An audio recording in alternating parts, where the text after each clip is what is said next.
అస్మద్గురుభ్యో నమః. శ్రీమతే రామానుజాయ నమః. నేడు అసలైన లక్ష్మీ సంపన్నులెవరో తెలుసుకుందాము. శ్రీరామాయణంలో లక్ష్మణుని ప్రసక్తి వచ్చినప్పుడు వాల్మీకి మహర్షి లక్ష్మీ సంపన్నుడైన లక్ష్మణుడు అని సంబోధిస్తాడు. లక్ష్మణుడికి ఉన్న సంపద ఏమిటండి? పుట్టినప్పటి నుండి తాను కూడా చక్రవర్తి కుమారుడే అయినా, ఒకే తల్లి బిడ్డలు కాకపోయినా అన్న శ్రీరాముని సేవే తన భాగ్యం అనుకున్నాడు. విశ్వామిత్రుడు రాముని కోరితే పిలవకపోయినా వెంట వెళ్ళాడు అరణ్యానికి. సీతారాములు వెళుతుంటే రాముని కాళ్ళు పట్టి మరీ బ్రతిమిలాడి నిర్బంధించి, మీరు సరదాగా అరణ్యములో విహరించండి, అవసరమైన అన్ని సేవలు నేను చేస్తానంటూ వెళ్ళాడు. అడవిలో సరదాగా గడిపాడా అంటే అదీ లేదు.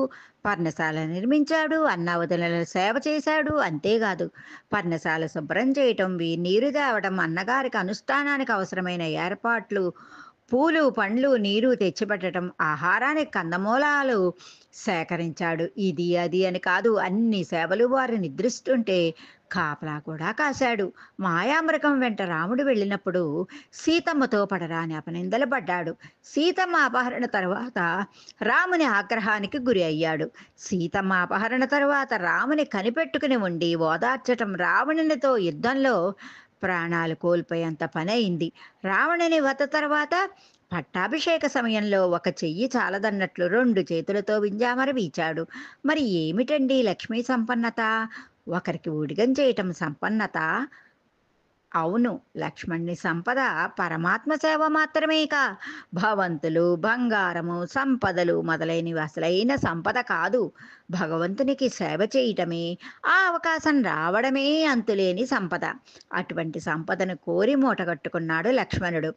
ఆ సంపద దొరకటం దుర్లభం కదా.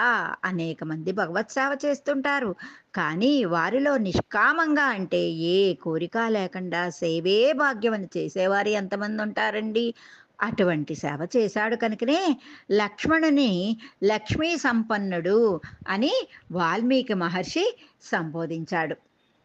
ఏ పని చేసినా నాకేంటి అని అనుకోకుండా, ఫలితం ఆశించకుండా భాగవత ఆచార్య సేవ చేసి మనం కూడా అసలైన లక్ష్మీ సంపన్నులమవుదామా?